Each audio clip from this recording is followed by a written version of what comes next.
विद्यार्थी मित्रों, छेल्ले आपणे बंध माटेनो अगत्यनो टॉपिक एटले के बंधनी ध्रुवीयता विषे समजी गया। सहसंयोजक बंध होय छे ए सहसंयोजक बंधमां ध्रुवीयता उत्पन्न थाय, जेने कारणे વધુ વિદ્યુત ઋણ પરમાણુ પર ઋણ વીજભાર એટલે કે આંશિક ઋણ વીજભાર જેને આપણે માઈનસ ડેલ્ટા વડે દર્શાવીએ છીએ અને ઓછા વિદ્યુત ઋણ પરમાણુ પર આંશિક ધન વીજભાર જેને આપણે પ્લસ ડેલ્ટા વડે દર્શાવતા। તો જે વ્યક્તિ સહસંયોજક બંધની અંદર થોડી ઘણી આયનીય લાક્ષણિકતા આંશિક ધન અને આંશિક ઋણ વીજભાર ઉત્પન્ન થતો હતો, એટલે કે આવા સહસંયોજકની અંદર આંશિક રીતે થોડો ઘણો કંઈક આયનીય લાક્ષણિકતા જોવા મળતી હતી, તો જે આયનીય પદાર્થો હોય છે તો એની અંદર પણ સહસંયોજક લાક્ષણિકતા હોવી જોઈએ। એવા આયનીય ઘનની અંદર સહસંયોજક લાક્ષણિકતા સમજવા માટેનો નિયમ એટલે કે હઝારનો નિયમ નીટ અને જી માટે ખૂબ જ અગત્યનો મુદ્દો છે। ઘણી બધી વખત નીટ અને જીની અંદર હઝારના નિયમ આધારિત પ્રશ્નો પૂછાય। તો શા માટે આયનીય પદાર્થોની અંદર સહસંયોજક લાક્ષણિકતા હોય છે એના માટેનો એક નાનો એવો વિડિયો ક્લિપ આપણે જોઈએ। વિદ્યાર્થી મિત્રો, સહસંયોજક બંધને જેમ કંઈક આયનીય લાક્ષણિકતા હોય છે એ જ પ્રમાણે દરેક આયનીય બંધ હોય એને સહસંયોજક લાક્ષણિકતા હોય છે। આના માટેનો નિયમ એટલે કે હઝારનો નિયમ। વિદ્યાર્થી મિત્રો, આ જે હઝારનો નિયમ છે એની અંદર ધનાયન અને ઋણાયન જ્યારે એકબીજાની ખૂબ જ નજીક આવે છે ત્યારે તેમની વચ્ચેના આકર્ષણના સ્થિર વિદ્યુતીય બળને કારણે ધનાયન એ ઋણાયનના બાહ્યતમ કોષમાં રહેલા ઇલેક્ટ્રોનને પોતાની તરફ આકર્ષે છે, જેથી કરીને ધ્રુવીયતા ઉત્પન્ન થાય છે, ધ્રુવીભવન પામે છે। આ ધ્રુવીભવનને કારણે આવા આયનીય સંયોજનોની અંદર પણ સહસંયોજક લાક્ષણિકતા જોવા મળે છે। આ ધનાયન ઉપર ધન વીજભાર ઘટે છે અને ઋણાયન ઉપરનો ઋણ વીજભાર આ આકર્ષણને કારણે ઘટે છે, જેથી કરીને ધ્રુવીભવન પામે છે। એના માટે તો કે બંનેમાં જે ઇલેક્ટ્રોન હોય છે આઉટર શેલ એટલે કે બાહ્યતમ કોષના એ ઇલેક્ટ્રોન વચ્ચે ગોઠવાયેલા હોય છે। આ ધ્રુવીભવનને કારણે જે ધ્રુવીભવન છે એ આયનીય લાક્ષણિકતાના વ્યસ્ત પ્રમાણમાં હોય છે અને ધ્રુવીભવન હોય છે એ સહસંયોજક લાક્ષણિકતાના સમપ્રમાણમાં હોય છે। આનો મતલબ એમ કહી શકીએ કે ધ્રુવીભવનને કારણે આયનીય લાક્ષણિકતા ઘટે અને સહસંયોજક લાક્ષણિકતા વધે છે। એટલે જેમ ધ્રુવીભવન વધે એમ સહસંયોજક લાક્ષણિકતા વધે અને આયનીય લાક્ષણિકતા ઘટે। તો તમે વિડિયો ક્લિપમાં જોયું હશે કે જ્યારે કોઈ આયનીય પદાર્થો એટલે કે ધનાયન અને ઋણાયન જ્યારે એકબીજાની નજીક આવે છે ત્યારે ધનાયન જે છે એ ઋણાયનમાંના ઇલેક્ટ્રોનને પોતાની તરફ આકર્ષે છે, જેથી કરીને બંને વચ્ચે ઇલેક્ટ્રોન ઘનતા વધે છે। કારણ કે એટલું બધું નજીક બંને આયન નહીં આવે, કેમ તો કે બંનેના પાસે કેન્દ્ર વચ્ચે અપાકર્ષણ હોય। એટલે આ પ્રમાણે સમજીએ તો દાખલા તરીકે કોઈ ધનાયન છે પ્લસ ભારી અને કોઈ ઋણાયન છે માઈનસ, આ બંને જ્યારે નજીક આવે ત્યારે બંનેના આ પ્લસ વીજભારને કારણે આમાં રહેલા ઇલેક્ટ્રોનને આ રીતે પોતાની તરફ વચ્ચે આકર્ષે છે, બંને એકબીજાની નજીક આવે અને આ ઇલેક્ટ્રોન છે એ બંનેની વચ્ચે રહે છે, એટલે કે સહસંયોજક ગુણધર્મો ઉત્પન્ન થાય છે। તો આવા સહસંયોજક ગુણધર્મો ઉત્પન્ન થાય છે એટલે કે આવા આયનીય પદાર્થની અંદર ધ્રુવીભવન ઉત્પન્ન થાય છે અને આ ધ્રુવીભવનને કારણે એની અંદર સહસંયોજક ગુણ વધે છે। એનો મતલબ એમ કહી શકાય કે જેનું ધ્રુવીભવન વધારે થઈ શકે જેનું ધ્રુવીભવન વધારે થઈ શકે એની અંદર સહસંયોજક લાક્ષણિકતા વધારે હોય છે. એટલે ધ્રુવીભવનની સ્પષ્ટ વ્યાખ્યા આપી હોય તો અને આ પ્રમાણે પણ સમજી શકીએ કે જ્યારે ધનાયન અને ઋણાયન જ્યારે એકબીજાની નજીક આવે છે ત્યારે આ બંનેને કારણે સંયુક્ત અસરને કારણે એ બંનેના ઇલેક્ટ્રોન એ ધન અને ઋણની વચ્ચે ઉત્પન્ન થાય, વચ્ચે હોવાને કારણે આવો બંધ એ ધ્રુવીય બને છે અને એને કારણે એની અંદર ધ્રુવીભવન ઉત્પન્ન થાય છે. આ ધ્રુવીભવનને કારણે સહસંયોજક ગુણધર્મો વધે છે. એટલે આપણે ખાસ કરીને ફઝાનના નિયમને યાદ રાખવા માટે ધ્રુવીભવનને યાદ રાખીશું. એટલે ધ્રુવીભવન જેનો વધારે એની અંદર સહસંયોજક ગુણ ધર્મ વધારે હોય છે. એટલે ધ્રુવીભવન ડાયરેક્ટલી સહસંયોજક ગુણધર્મ ને અનુસરે છે અથવા સહસંયોજક લાક્ષણિકતા વધારે હોય છે. અને વ્યસ્ત શું તો આયનીય લાક્ષણિકતા અથવા આયનિક ગુણ, આયનીય ગુણ. ધ્રુવીભવન ડાયરેક્ટલી પ્રોપોર્શનલ ટુ સહસંયોજક ધ્રુવીભવન inversely proportional to ionic characteristic. એટલે કહેવાનો મતલબ કે ધ્રુવીભવન અને આયનીય એ એકબીજાના વિરુદ્ધ છે. ખાસ તો આપણે ફઝાનનો નિયમ સમજવાનો છે. એટલે વિદ્યાર્થી મિત્રો આપણે સ્ટેપ બાય સ્ટેપ ફઝાનનો નિયમ સમજીએ તો પહેલો પોઈન્ટ ધનાયનનું કદ. ફઝાનનો ફર્સ્ટ ઓફ ફર્સ્ટ રૂલ ધનાયનનું કદ. પહેલા ફઝાનનો નિયમ કોના માટે છે? તો ફઝાનનો નિયમ એ આપણે પહેલા લખીએ તો આયનીય સંયોજનોમાં સહસંયોજક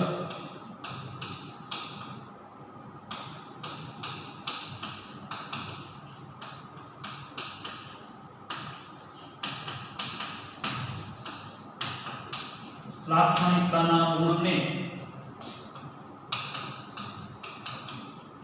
દર્શાવવા માટે ના નિયમ એને આપણે ફઝાનનો નિયમ તરીકે ઓળખીએ છીએ. પહેલો એવો ફઝાનનો નિયમ ધનાયનનું કદ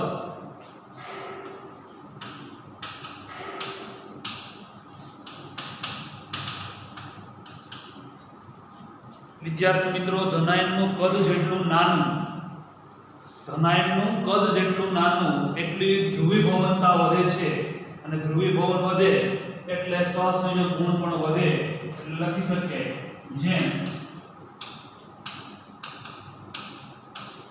ધનાયનનું કદ ઘટે તેમ સહસંયોજક લાક્ષણિકતા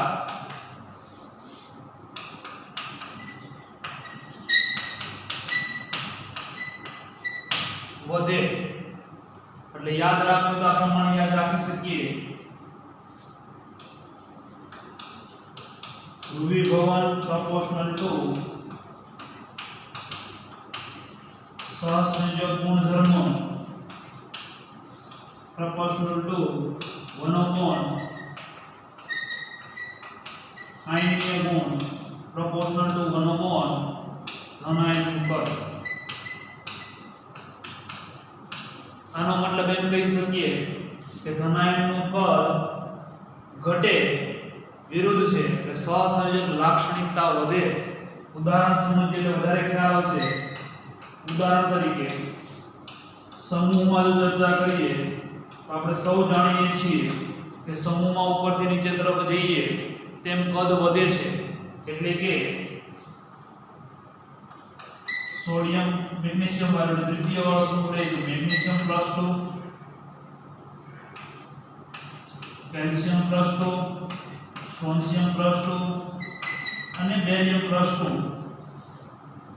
આના અનુવર્તી ક્લોરાઇડ એટલે કે MgCl2, CaCl2, SrCl2 અને BaCl2 આવા સંયોજનોમાં ઉપરથી નીચે તરફ જઈએ તેમ તેમ તો કે ધનાયનનું કદ કારણ કે બધામાં ઋણ આયન એક સમાન ક્લોરીન ક્લોરીન ક્લોરીન પણ ધન આયનનું કદ તો કે વિદ્યાર્થી મિત્રો ધન આયનનું કદ વધે છે એટલા માટે કહી શકાય કે સહસંયોજક ગુણ ઘટે અને આયનીય તો કે આયનીય ગુણ વધે. આપણે સમૂહમાં ચર્ચા કરી એ જ પ્રમાણે આવર્તની વાત કરીએ તો આવર્તમાં આપણે આયનીય ત્રિજ્યા આપણે ખ્યાલ જ છે એટલે એને આધારે એનું કદ પણ લખી શકીએ. ઉદાહરણ તરીકે સોડિયમ મેગ્નેશિયમ +2 એલ્યુમિનિયમ +3 અને સિલિકોન +4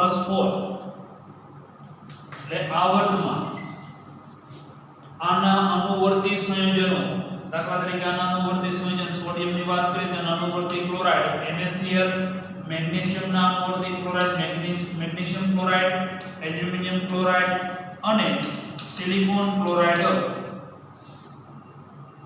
આ સંયોજનની અંદર તો કે ડાબી બાજુથી જમણી બાજુ તરફ જેમ કદ ઘટે એટલે તો કે ધનાયનનું કદ ઘટે અને ધનાયનનું કદ ઘટે એટલે સહસંયોજક ગુણ અથવા લાક્ષણિકતા વધે અને આયનીય ગુણ એ ઘટે છે. તો આ ફઝાનનો ફર્સ્ટ અથવા પ્રથમ નિયમ તરીકે પણ આપણે ઓળખી શકીએ. એનો પહેલો પોઈન્ટ નિયમનો લખી લઈએ. ત્યારબાદ ફઝાનના નિયમનો બીજો પોઈન્ટ એટલે કે ઋણાયનનું કદ. પહેલા આપણે ધનાયનના કદની વાત કરી, ત્યારબાદ ઋણાયનનું કદ. તો જેટલું ઋણાયનનું કદ મોટું અથવા વધે તેમ તેમ સહસંયોજક ગુણ વધે છે અને એટલા માટે સહસંયોજક ગુણ proportional to ઋણાયનનું કદ.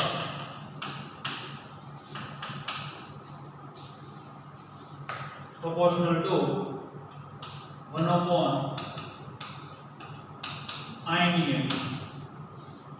આનો મતલબ એમ કહી શકાય કે ઋણાયન જેટલો મોટો હોય એની અંદર સહસંયોજક ગુણ એટલો જ વધારે જોવા મળે છે. ઉદાહરણ તરીકે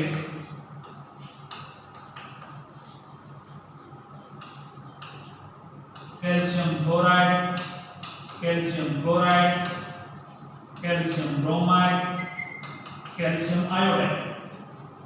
આપને ખ્યાલ છે કે ક્લોરીન કરતા ક્લોરીન, ક્લોરીન કરતા બ્રોમિન અને આયોડીન ઉપરથી નીચે તરફ જઈએ તેમ તેમ કદ વધે છે. એટલે આ ઋણાયનનું કદ ઉપરથી નીચે તરફ જઈએ તેમ વધે છે એટલે ઋણાયનનું કદ વધે અને ઋણાયનનું કદ વધે. વિદ્યાર્થી મિત્રો ઋણાયન પ્રોપોર્શનલ ટુ સહસંયોજક ગુણ, એનો મતલબ કે સહસંયોજક ગુણ પણ વધે જ છે. સહસંયોજક ગુણ વધે અને આયનીય ગુણ ઘટે. આનો મતલબ એમ કહી શકીએ કે કેલ્શિયમ ક્લોરાઇડ કરતા કેલ્શિયમ ક્લોરાઇડ ની અંદર સહસંયોજક લાક્ષણિકતા વધારે હોય છે. કેલ્શિયમ ક્લોરાઇડ કરતા કેલ્શિયમ બ્રોમાઇડ ની સહસંયોજક લાક્ષણિકતા વધારે છે અને કેલ્શિયમ બ્રોમાઇડ કરતા કેલ્શિયમ આયોડાઇડ ની સહસંયોજક લાક્ષણિકતા વધુ હશે. ત્રીજો પોઈન્ટ ધનાયન અથવા ઋણાયન નો વીજભાર. ધનાયન અને ઋણાયનનો જેટલો વીજભાર વધારે એટલી સહસંયોજક લાક્ષણિકતા વધુ જોવા મળે. એનો મતલબ એમ કહી શકાય કે સહસંયોજક ગુણ ડાયરેક્ટલી પ્રોપોર્શનલ ટુ વીજભાર. આમ તો બંને ધનાયન ગણો તો ધનાયન ને ઋણાયન ગણો તો ઋણાયન.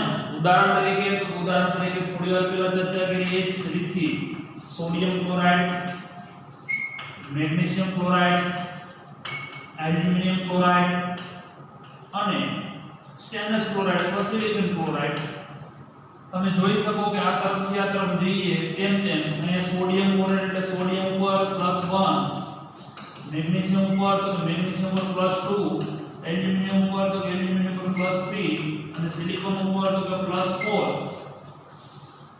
ઋણાયન સમાન જ છે પણ ધનાયનનો વીજભાર વધે છે અને વધે છે એટલે સહસંયોજક લાક્ષણિકતા વધે અથવા સહસંયોજક ગુણ વધે. સેમ એવું જ ઉદાહરણ ઋણાયન માટેની વાત કરીએ તો કે ઋણાયન માટેના ઉદાહરણની વાત કરીએ તો Cl S-2 અને તો નાઇટ્રોજન લઈએ તો નાઇટ્રોજન -3, અહીંયા ઓક્સિજન લઈએ અહીંયા ફ્લોરિન લઈએ. એક જ આવર્તન વીજભાર અહીંયા વધારે છે. આને અનુવર્તી સંયોજનો દાખલા તરીકે એલ્યુમિનિયમ સાથે હોય તો એલ્યુમિનિયમ ક્રોસમાં આ બંનેનું સંયોજન આપણે આગળના ચેપ્ટરમાં ભણી ગયા કે એલ્યુમિનિયમ પર +3 હોય ક્લોરીન પર -1 તો ક્રોસમાં આનું સૂત્ર બનશે Al F3.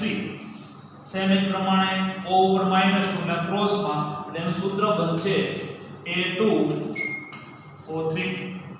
અહીંયા તો કે +3 -3 એટલે એનું સૂત્ર બનશે Al aluminium nitride, aluminium chloride, aluminium oxide અને એલ્યુમિનિયમ નાઇટ્રાઇડ. સમજી શકાય એવું છે કે વીજભાર વધે છે એના કારણે એલ્યુમિનિયમ ક્લોરાઇડ એના કરતા એલ્યુમિનિયમ ઓક્સાઇડ અને એના કરતા એલ્યુમિનિયમ નાઇટ્રાઇડ ની અંદર સહસંયોજક ગુણ વધે. આપણે આ બંને મુદ્દાઓને આપણે નોંધી લઈએ. ત્યારબાદ અઝારના નિયમનો ચોથો પોઈન્ટ ધનાયનનો ઇલેક્ટ્રોનીય વિન્યાસ.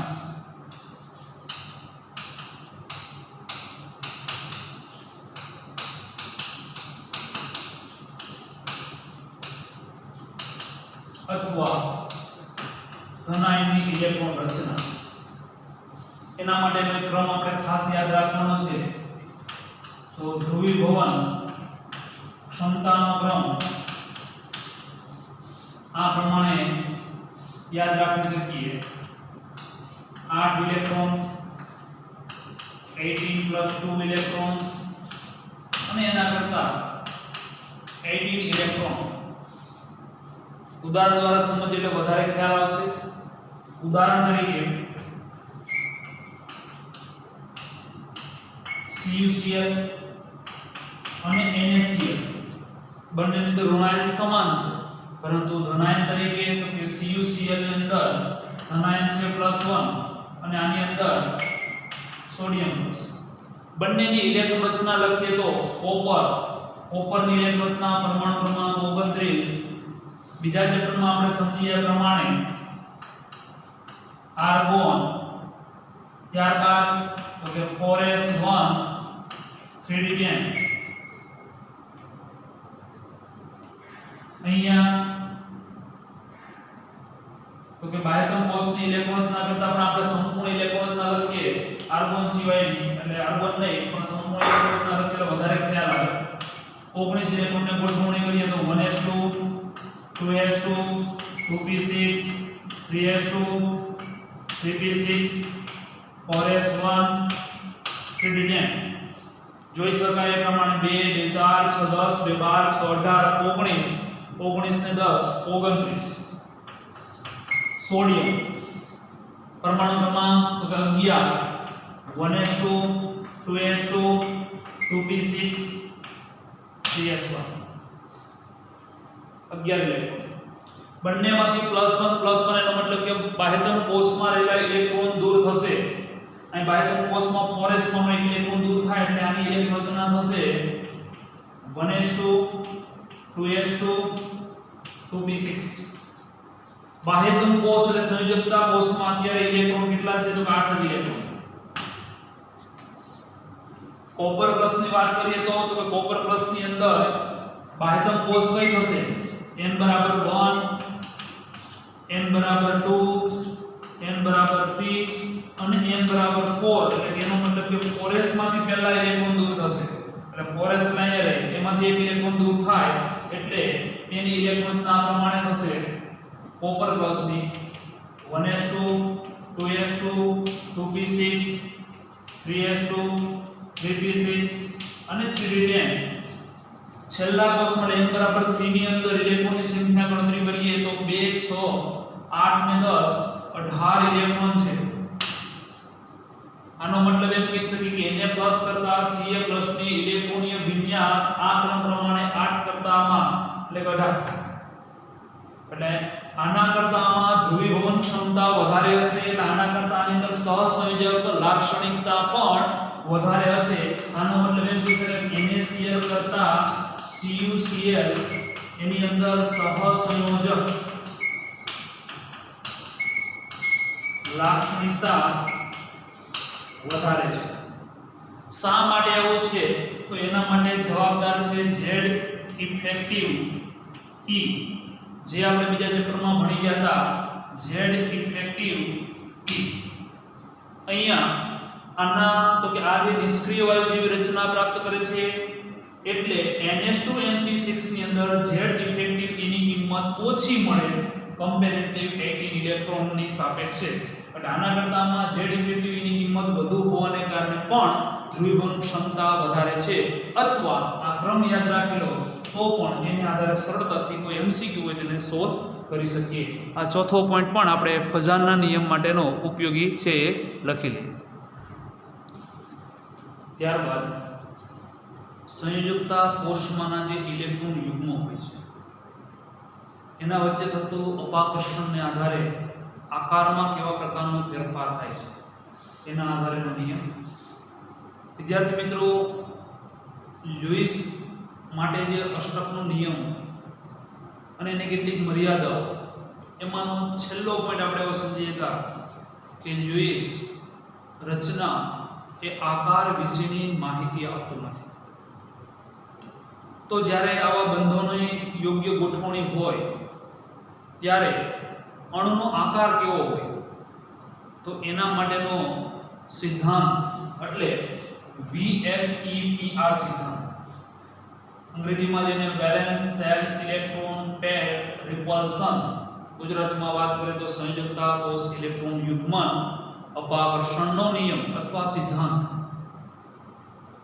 આ સિદ્ધાંત સૌપ્રથમ 1940 ની અંદર સિઝવિક અને પોવેલ નામના વૈજ્ઞાનિકે, વિદ્યાર્થી મિત્રો, સિઝવિક અને પોવેલ નામના વૈજ્ઞાનિકોએ જે સંયોજકતા કક્ષાના જે ઇલેક્ટ્રોન હતા એ ઇલેક્ટ્રોન યુગ્મ વચ્ચેની, યુગ્મ એટલે જોડી, યુગ્મો વચ્ચેની પારસ્પરિક ક્રિયાઓને આધારે એક સરળ સિદ્ધાંત રજૂ કર્યો. ત્યારબાદ 17 વર્ષ બાદ એટલે કે 1957 ની અંદર નાયહોલ અને ગિલેસ્પી આ બંને વૈજ્ઞાનિકોએ આ સિદ્ધાંતને ડેવલપ કર્યો અને આ સિદ્ધાંત માટેના કેટલાક અગત્યના મુદ્દાઓ અથવા VSEPR સિદ્ધાંતની અભિધારણાઓ આપી. વિદ્યાર્થી મિત્રો, લ્યુઇસ સહસંયોજક અણુનો આકારનું પ્રાકથન કરતો હતો. 1940 ની અંદર સિઝવિક અને પોવેલ નામના વૈજ્ઞાનિકે સંયોજકતા કોષમાં રહેલા ઇલેક્ટ્રોન યુગ્મની પારસ્પરિક ક્રિયા વિશે એક નિયમ રજૂ કર્યો, જેનો આગળ નાયલહોમ અને ગિલેસ્પી નામના વૈજ્ઞાનિકે ડેવલપ કર્યો અને ફરી પુનઃ વ્યાખ્યાયિત કર્યો. આ સિદ્ધાંતને વેલેન્સ સેલ ઇલેક્ટ્રોન પેર રિપલ્શન સિદ્ધાંત અથવા VSEPR થિયરી તરીકે ઓળખવામાં આવે છે. વેલેન્સ સેલ ઇલેક્ટ્રોન પેર રિપલ્શન થિયરીના કેટલીક મહત્ત્વની અભિધારણાઓ સમજવા માટે BF3નું ઉદાહરણ લઈએ તો BF3ની અંદર મધ્યસ્થ પરમાણુ બોરોન છે. સંયોજકતા કોષમાં ઇલેક્ટ્રોન યુગ્મની સંખ્યા ઉપર એનો આકાર આધાર રાખે છે. આ ઇલેક્ટ્રોન યુગ્મ વચ્ચે અપાકર્ષણ કરશે. એનું કારણ છે મધ્યસ્થ પરમાણુની અંદર બોરોનની આસપાસ જે સંયોજકતા કોષના ઇલેક્ટ્રોન જે છે એ ઇલેક્ટ્રોન એ ઋણભારીય વાદળ તરીકે વર્તે છે અથવા હોય છે, જેને કારણે આવા ઋણભારિત વાદળ વચ્ચે મહત્તમ અપાકર્ષણ થશે. એને કારણે BF3નો આકાર સમતલ્ય ત્રિકોણ સ્વરૂપે જોવા મળે છે. વિદ્યાર્થી મિત્રો, આવા ઋણભારીય ઇલેક્ટ્રોન યુગ્મો જે છે એ એકબીજાને મહત્તમ અંતરે વર્તુળાકાર સપાટી ઉપર શક્ય એટલા દૂર સ્થાનીકૃત થાય છે, જેથી કરીને અપાકર્ષણ ઘટે.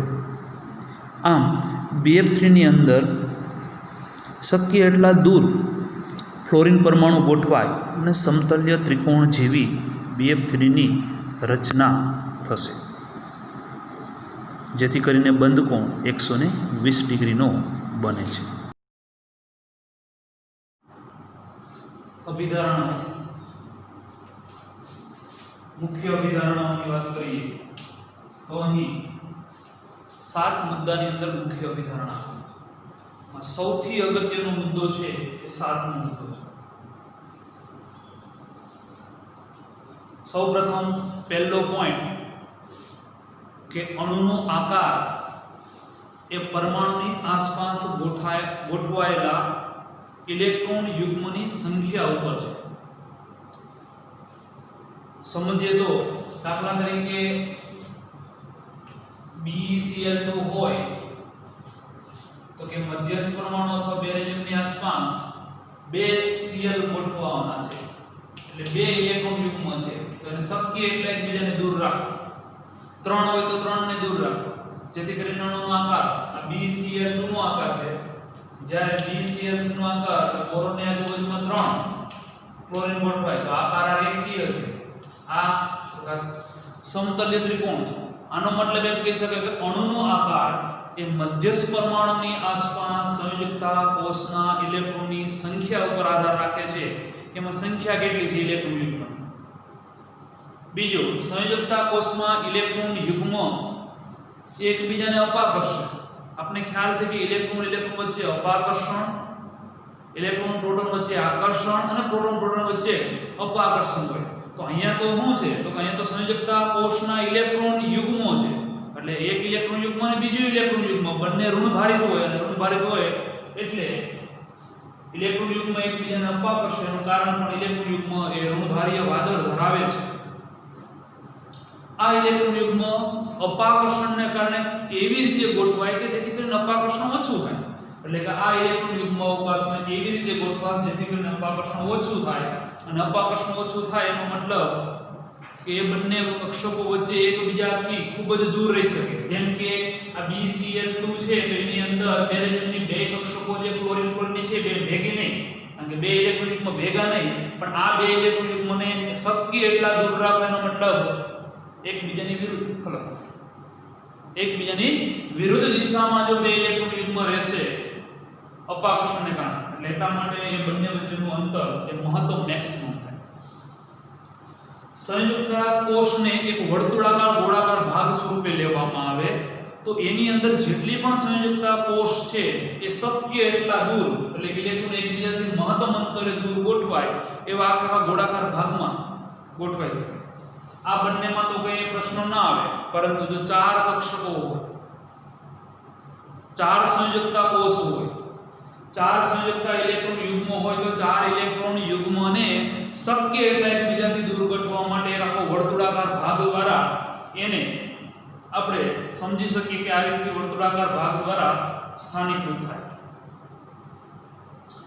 બહુબંધને જ્યારે ડબલ બોન્ડ વાળી રચના હોય, સિંગલ બોન્ડમાં તો બરાબર કે બંનેને એક ઇલેક્ટ્રોન યુગ્મ આવશે, પણ બહુબંધ હોય ત્યારે તો કે 2 બંધ હોય તો કે 4 ઇલેક્ટ્રોન, એટલે 2 યુગ્મો 2 જોડી. 3 બંધ હોય તો એક બંધમાં 2 ઇલેક્ટ્રોન, બીજા બંધમાં 2 ઇલેક્ટ્રોન, ત્રીજા બંધમાં 2 ઇલેક્ટ્રોન, એટલે 3 જોડી. તો બહુબંધ એકલ બંધ યુગ્મ જેવા જ ગણવા. દાખલા તરીકે 2 કાર્બન વચ્ચે ડબલ બોન્ડ છે તો એક બંધ જેવો જ ગણવા. એટલે છેલ્લે લખ્યું છે કે 2 કે 3 ઇલેક્ટ્રોન યુગ્મને અતિ યુગ્મ તરીકે, કમ્પેરેટિવ એક યુગ્મ તરીકે લઈને, એટલે ડબલ બોન્ડ અને ટ્રિપલ બોન્ડને એક જ યુગ્મ તરીકે ગણી અને એનો આકાર દર્શાવો. ત્યારબાદ અણુમાં 2 કે વધારે સંસ્પંદન આપણે જોઈ ગયા હતા. ઓઝોનની અંદર સંસ્પંદનની રચના એકલ બંધ અને ડબલ બોન્ડમાં સતત પરિવર્તન થતી હતી. એવા 2 એના કેનોનિકલ વિહિત સ્વરૂપ હોય તો એમાંના કોઈ પણ એક સ્વરૂપને એ આ પ્રકારનો સિદ્ધાંત balance shell electron pair રિપલ્શન theory લાગુ પાડી શકીએ. અને સૌથી અગત્યની વાત છે કે જે ઇલેક્ટ્રોન યુગ્મ છે એની વચ્ચે અપાકર્ષણનો ક્રમ કયો, સૌથી વધારે કોની વચ્ચે અપાકર્ષણ થાય, તો સૌથી વધારે અપાકર્ષણ છે અબંધકારક ઇલેક્ટ્રોન યુગ્મ વચ્ચે, જેને અંગ્રેજીમાં લોન પેર ઇલેક્ટ્રોન, અબંધકારક ઇલેક્ટ્રોન યુગ્મ જે છે એને અહીં જે લખ્યું છે એ પ્રમાણે એને lone pair electron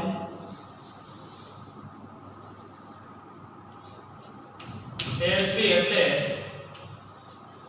lone pair electron અબંધકારક electron યુગ્મ કે જે બંધમાં ભાગ લેતા નથી.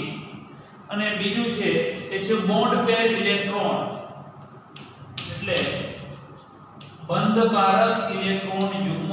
એટલે સૌથી વધુ અપાકર્ષણ હશે અબંધકારક ઇલેક્ટ્રોન યુગ્મ વચ્ચે, ત્યારબાદ બંધકારક ઇલેક્ટ્રોન યુગ્મ વચ્ચે, અને સૌથી ઓછું અપાકર્ષણ કે જે બંધમાં રોકાયેલા ઇલેક્ટ્રોન યુગ્મ છે એટલે કે બંધકારક ઇલેક્ટ્રોન યુગ્મ વચ્ચેનું અપાકર્ષણ. એટલે લોન પેરનું મેક્સિમમ અપાકર્ષણ લોન પેર બોન્ડ પેર કરતા, અને સૌથી ઓછું અપાકર્ષણ bond pair to bond pair electron યુગ્મ વચ્ચે અપાકર્ષણ જોવા મળે છે. આ valence shell electron pair repulsion સિદ્ધાંતનો ઉપયોગ કરીને કેટલાક અણુનો આકાર સરળતાથી સમજી શકીએ છીએ. વિદ્યાર્થી મિત્રો, ટેક્સ્ટબુકની અંદર કોષ્ટક 4.6 છે, એની અંદર કેટલાક આકારની વાત કરીએ તો 2 ઇલેક્ટ્રોન યુગ્મ હોય તો એ શક્ય એટલે એકબીજાને રિપલ્શન પામી અપાકર્ષણ પામી રેખીય આકાર આપે. 3 હોય તો શક્ય એટલે એકબીજાથી દૂર રહી સમતલ્ય સમત્રિકોણ આકારે ગોઠવાશે, જેની અંદર બંધકોણ 120 ડિગ્રી હશે. 4 હોય તો સમચતુષ્ફલકીય, ઉદાહરણ તરીકે CH4 લઈએ, મિથેન અણુ, જેની અંદર મધ્યસ્થ પરમાણુ કાર્બન છે.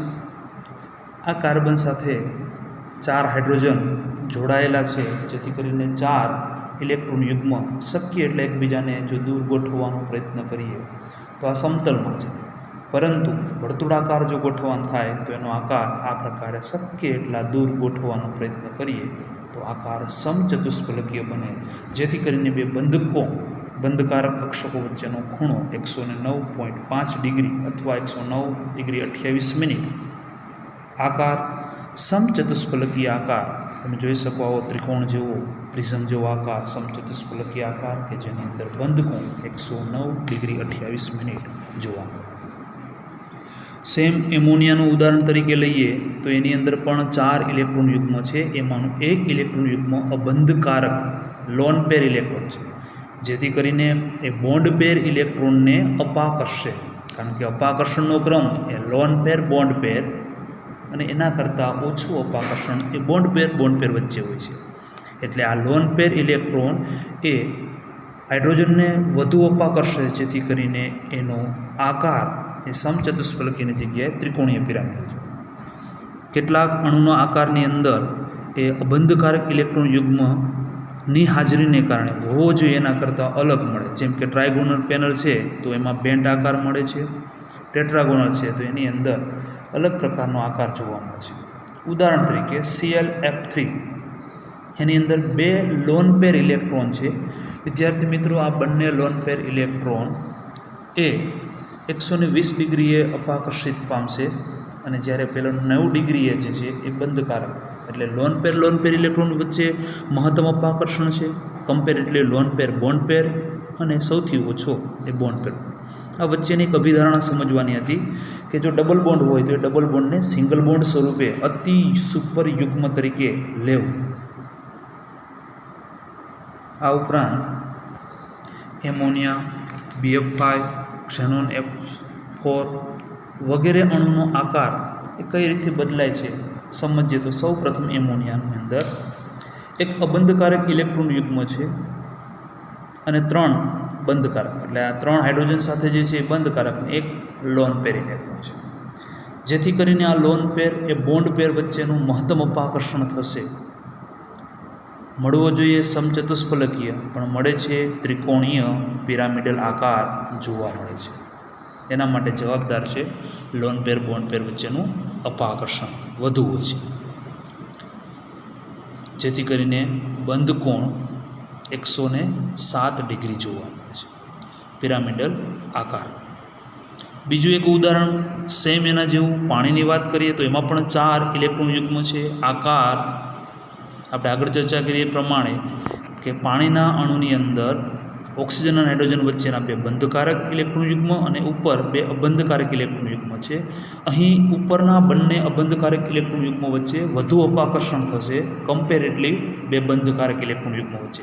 એટલે ઉપરના 2 અબંધકારક ઇલેક્ટ્રોન યુગ્મ એકબીજાને વધુ અપાકર્ષે, જેથી કરીને એ અબંધકારક ઇલેક્ટ્રોન યુગ્મ એ બંધકારક ઇલેક્ટ્રોન યુગ્મ એટલે કે નીચેના ઇલેક્ટ્રોન છે એને ધક્કો મારશે. મળવો જોઈએ આકાર સમચતુષ્ફલકીય, પણ આકાર મળે છે વી શેપ, જેથી કરીને બંધ કોણ 104.5 ડિગ્રી.